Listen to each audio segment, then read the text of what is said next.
She is perhaps one of the most controversial TV and radio personalities today. Fierce, feisty, fun, and outspoken. Walang takot na sumasagot sa mga ibinabatong issue. Walang pag-alinlangang humaharap sa kinasasangkutang mga kontrobersya. Sa unang pagkakataon sa Star Talk TX, isang mainit na revelasyon. Isang matapang na pag-amin. Isang eksplosibong hapon with Kapuso's very own Grace Lee live. Okay, Lolit, nandito na si Grace. Hi, Grace. Hello po. Okay, o diretsuhin na natin. Ito na yung tanong na inaabangan ng bayan ngayon. Kailan nagsimula yung love affair nyo ng Pangulo? Pangluluto pala. Sorry. Kailan nagsimula yung love affair nyo ng pagluluto? Ever since nung bata po kasi ako, yung mom ko, may-ari po siya ng Korean restaurant. Mahilig po talaga siya magluto. So, bata pa lang, sinasamahan ko yung mom ko sa kitchen. She would make me help her.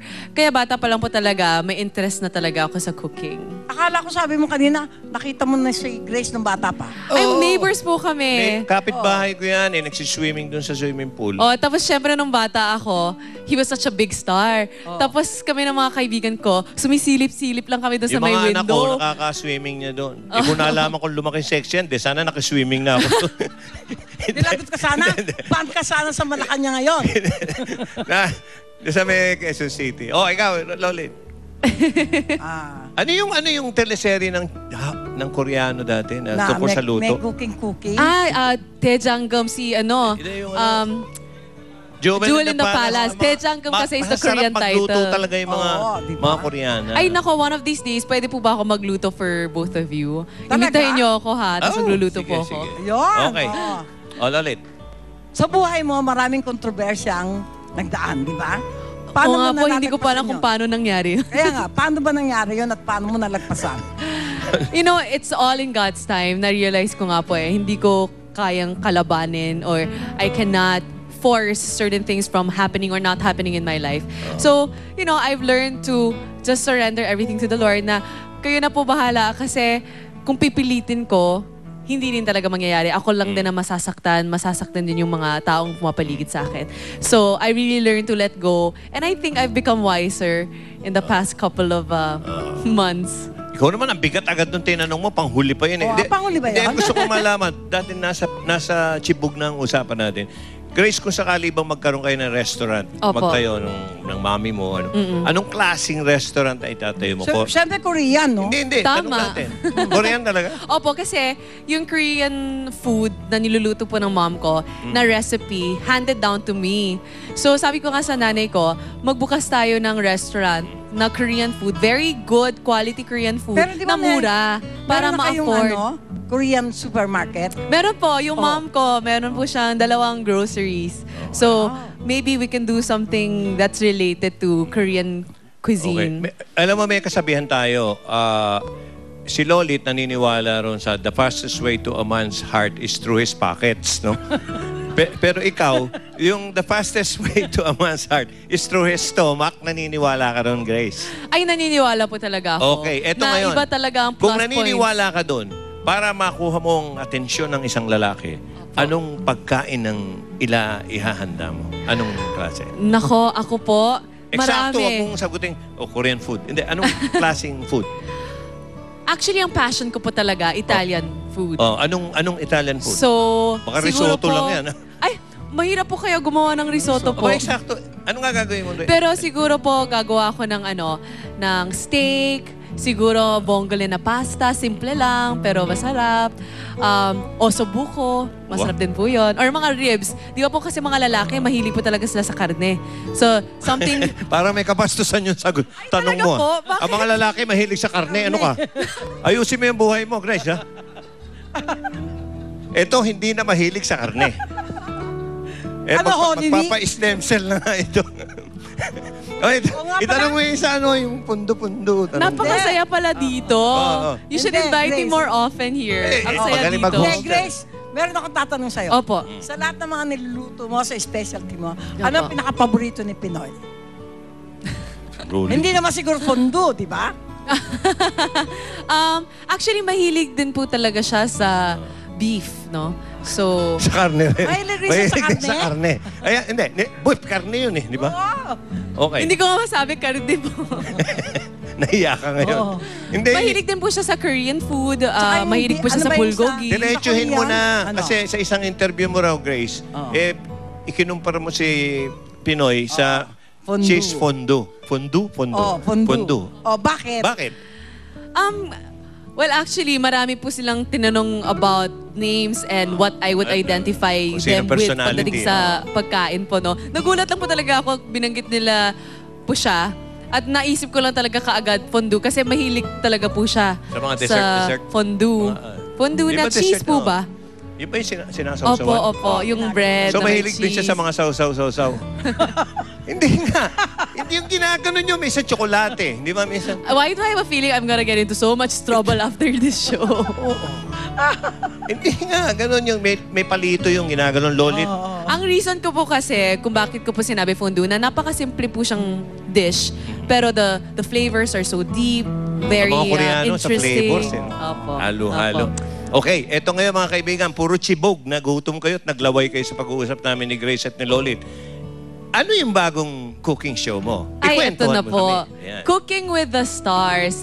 I-premiere po yan on Monday. We're gonna be... Sa Lunes na. Oh, sa Lunes na po. After tomorrow. Monday, After tomorrow, Monday. Yes, Yun na. after tomorrow. So, sa Lunes po yan. Monday, Wednesday, Friday, 9:55 in the morning till 10:05 a.m. It's a short 10 cooking minutes. program po, no? 10 minutes lang. Pero dalawa po kaagad ang ihahain namin sa inyo. Putahe, dalawang putahe. Opo.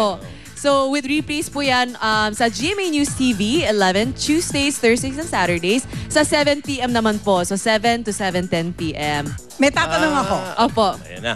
Total Cooking with the Stars yan, di ba? Opo. Star din naman si Pinoy.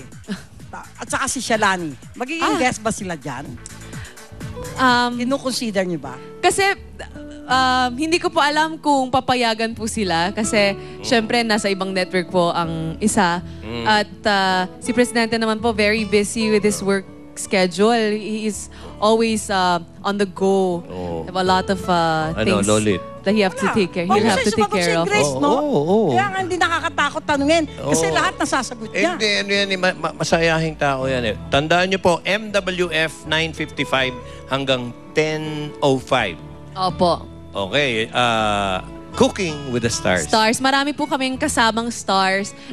Gines namin, ang pilot episode po namin, kasama si Kristen Jacob. Meron din kaming Camille Prats, Angelo De Leon, Susie Entrata, Angelica De La Cruz, Jolina Magdangar, Heart Marami na kayo Evangelista, na-tape? Carla Abellana. Ayan po. Marami na kayo na-tape? Opo, mga 10 episodes na po na tape namin. Ang saya-saya talaga ng episodes po namin kasi hindi lang po sa studio kami nagluluto, pero pinupuntahan po namin yung mga mommies namin sa mga barangays. Kailan ka babalik sa radio? Si Grace, Bakit ho? ang ganun din. Pero masaya yan eh. Okay. Kailan ka babalik sa radio? Wala nang panahon yan. May plano na po, pero wala pa pong schedule, wala pa pong concrete show yet. So, Kaya kita mo, may in love dyan kahit sinong pinuno ng bayan. Ang ating future First Lady? Hindi, Her Grace. Her Grace. Yung pangalan niyan. Okay. Grace, Very Grace. thank you very much. maraming salamat din po to Okay. Star Talk. Oh, Monday Hi, na. Moon. Sige. Gusto ko muna magpasalamat kay Dr. Vicky Bello. Thank you dahil also. niya ako ng stem cell treatment. Oh, O, kita diba? mo? Okay. Thank you, Doktora. Happy 40th Anniversary Artists Circle Fraternity. Okay, Monday, Cooking with the Stars, 9:55. Ito muna si Kylie at si Rocco ng Good Daughter. Boy, mga darling.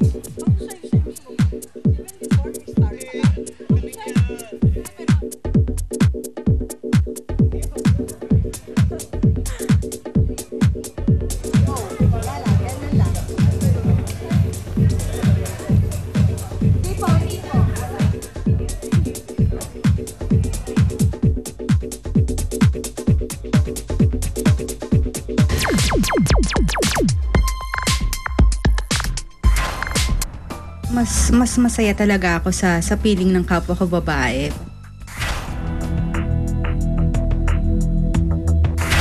Isa si Piel Morena sa mga pambatong sexy star ng FLT Films noong early 2000.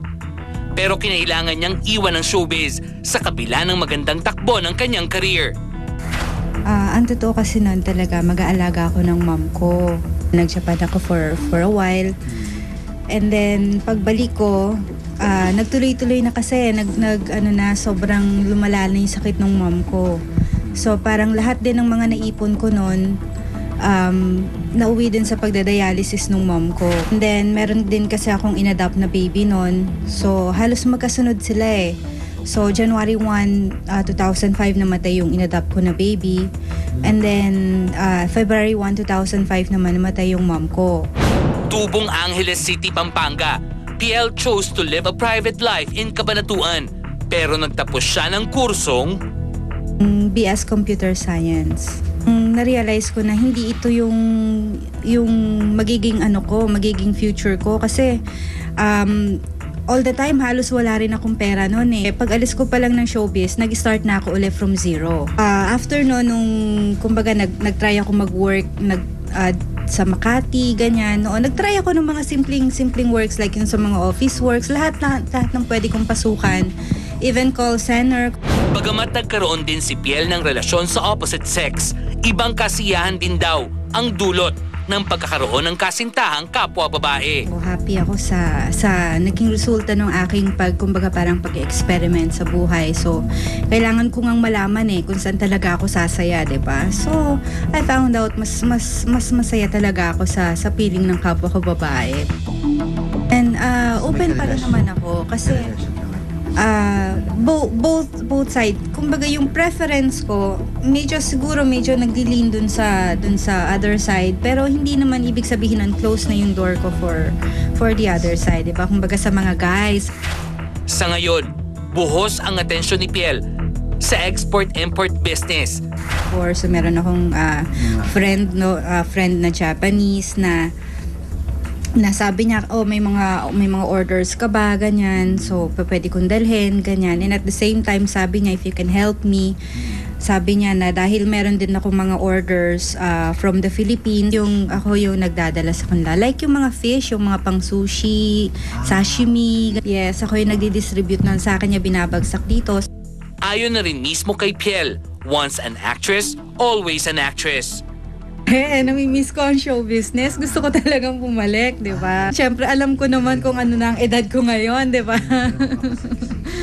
Siguro kapag ka naman medyo na-condition yung katawan ko at alam ko pang kaya ko pa rin na kumbaga, siguro, pero hindi na kagaya ng dati, di ba? Kung mga konti-konting lang, why not?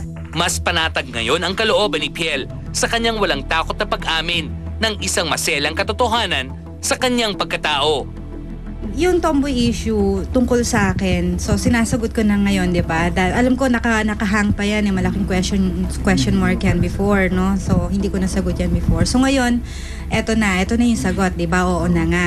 Siyempre, naintindihan ko talaga yung hirap na nagtatago ka, di ba? Pero, kumbaga, masarap sa pakiramdam na mas maging malaya ka, di ba? Kumbaga, sabi nga, the truth will set you free. Kumbaga, I don't have to hide anymore.